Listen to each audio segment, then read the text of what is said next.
Hi, I'm Bowen, and welcome back to Burst of Bubble. Today we're talking about Zoran Mandami's proposal of municipal-run grocery stores in New York City.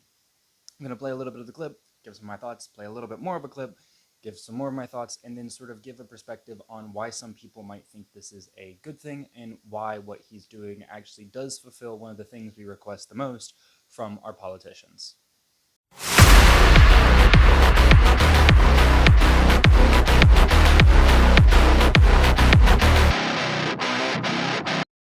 Today, I am proud to announce a collection of essential staples that will be predictably 30% cheaper at all 5 of our city-run grocery stores.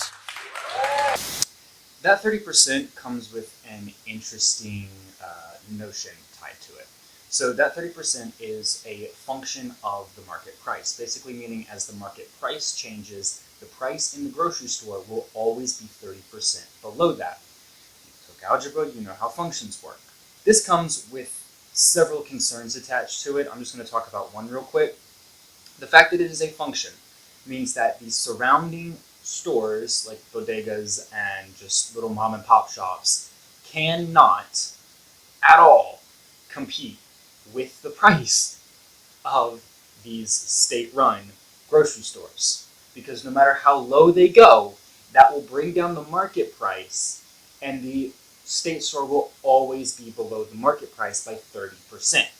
Meaning for all bodegas, and it won't be like citywide, it will probably be the same bodegas and the same mom and pop shops within probably a few blocks of the state store. But for all of those, they will never be able to properly compete with these state stores and will likely fail because of that. So that is, I don't want to say an unforeseen consequence, because anybody who understands basic economics can see this coming. So it's not really an unforeseen consequence. It is a consequence of the choice of this policy. Now, there will be a few of you in the comments right now going, well, historically, these stores have had lower quality food to meet the price. I'm running into a little bit more of this after I finish the clip, but they don't ever start that way. They actually do start off with higher quality food, and starting there is what is going to drive that essentially failure for these bodegas and these mom and pops. I'm not saying that they will forever be out provided, like they won't be able to compete in the provision department. However, initially when it first starts, they won't be able to. It's actually possible that they will be competing against foods that are better than what they have. This core set of goods will include all fresh produce, meat, and seafood, along with 20 other essential items like cheese, milk, and bread. Here's how it will work. Once a month, our 5 city-run grocery stores will set prices for this core set of goods at 30% below typical retail prices. No exceptions, no gimmicks. The savings will last for the entire month. So firstly, this has always failed. Historically, this has never been a successful endeavor. You can look at the USSR, Venezuela, Cuba, even here in the United States. There are actually 4 other state examples that you can look at. In Kansas, they tried this, and it failed spectacularly. And then in Florida, Illinois, and Wisconsin, they tried similar ideas, similar concepts.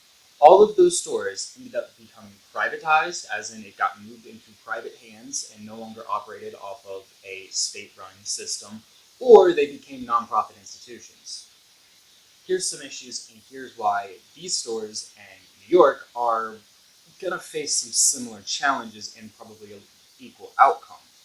So firstly, when it comes to the goods that they're going to be providing, they're going to be giving goods that are going to be very good at the beginning of the life cycle of this institution. And then as that life cycle continues, those goods are going to reduce in quality.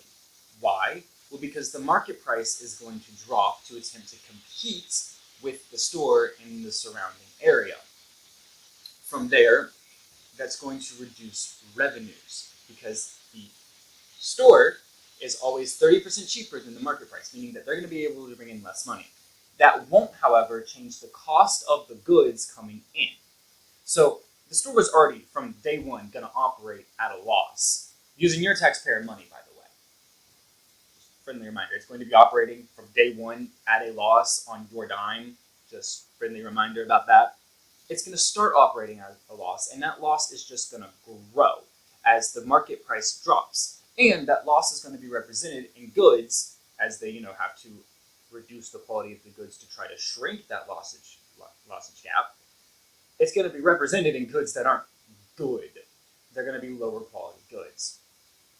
So ultimately, it is going to get trapped in this death spiral where the loss margin gets bigger and bigger, the prices get cheaper and cheaper, and eventually it'll stabilize while the goods quality decreases as well because they're going to struggle to fund it. I'm losing control. I can't control it. It won't recover. Shit. Come on up, man. We're out of control. This is not good. It's not good. Mayday. Zoran's other policies introduce a new problem that circles back to the idea that this is a taxpayer-funded endeavor at a loss. I'm not going to let that one go.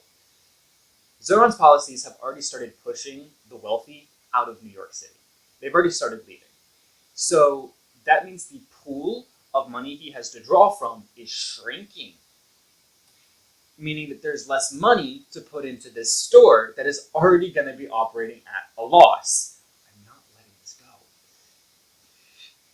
Essentially, he's going to have to start taxing the people that this is meant to benefit higher to fund it, because the people who, could probably not suffer as much underneath the taxes necessary to fund it, although they will still be suffering.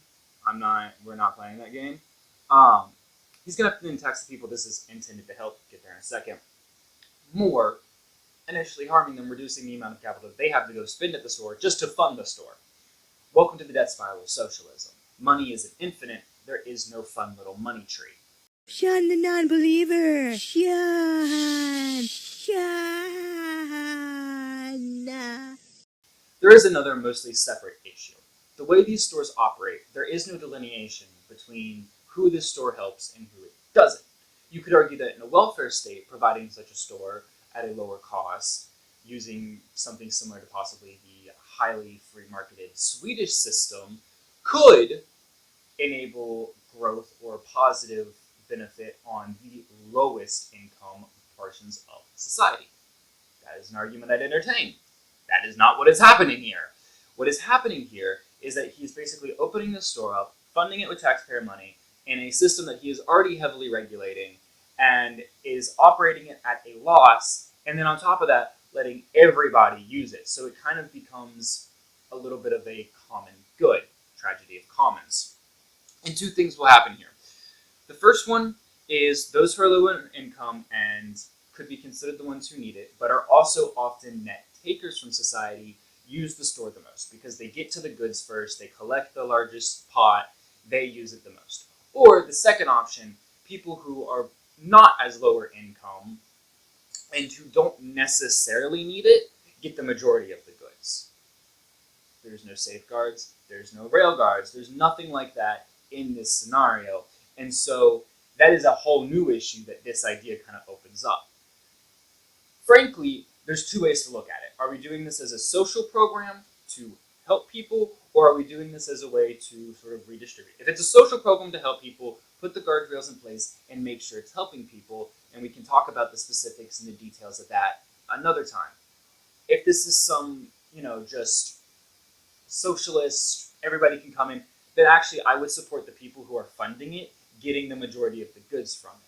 So it depends on which way we're kind of looking at this that determines whether or not which one of those scenarios is necessarily bad. And of course, if we're going with what socialism actually claims to have its goal be, which is some form of equity, this magical unicorn thing, both fail tremendously at that, essentially. And before I talk about why what he's doing is actually good, not for economic reasons, but for other reasons, I do want to point out, these stores will, this is not a maybe, this is what they will do. They will damage the market. They will have a reducing quality over time. They will result in people taking from the taxpayers at a loss, and they will inevitably fail. Because they will get caught in a death spiral as more and more people are leaving New York, as the quality drops, as the price drops. There's no way out of this. This has happened every time in history. Just think back to the USSR, Venezuela, Cuba, red lines. This is how this always goes. Now let's talk about why what he's doing is actually kind of, not entirely, but kind of a good thing. And I'm sure some of you are thinking, what, like, just from an economic point of view, this is horrible. Correct. Where the good thing comes in is that he's actually following through with campaign promises, which is something that we've been requesting from our politicians for years. And that is where the good thing comes in. So I can say, while a lot of people on the right probably wish he wasn't following through on this specific one, he is at least following through. And they approve of that, because that's the thing that we've all kind of as a society been asking for our politicians to do for the past couple years, and they just haven't. So that's where I'll give him kudos. Good job, Zoran, on following through. And I can see why people who are not aware of the economic issues see this as a potential good thing. They feel like that groceries are too expensive and they don't understand the mechanisms behind it, and they're like, you know what if, let's just have the government come in and control it. The issue is, from an economic worldview, which economics is the most efficient and most successful social science, by the way, just a friendly reminder, from an economic worldview, this fails miserably. So I can understand, and we can see why people like the idea of these things, and we can give Zoran a little bit of for actually doing the thing we've been asking politicians to do for years. Kind of wish he wasn't the one doing it, but at least he's following through on his promises. Ultimately, this is a horrible idea. Like, there is not really a, this could end up well. I mean, it could, potentially, if they restructured it, and they might quietly do that. They might quietly tweak things or set it up in a way that is different than what an actual version of this is, but he'll still name it that for, the wink and the awe and the spectacle of politics. So, of course, if you were to change how it actually functioned, it could succeed. But then it's not the same thing. But they'll probably keep the name at that point. So that'll be fun to debate and have to point out.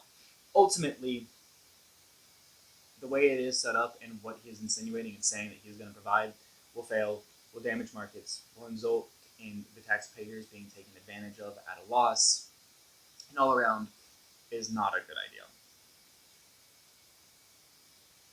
Thank you guys for watching. If you enjoyed the video, please like. If you want to see more like this, subscribe. And if you have any thoughts at all, please put them in the comments. I will attempt to read them. I don't really respond to comments on YouTube, but I will read them. And if I really like your comment, I'll smash the little heart thing.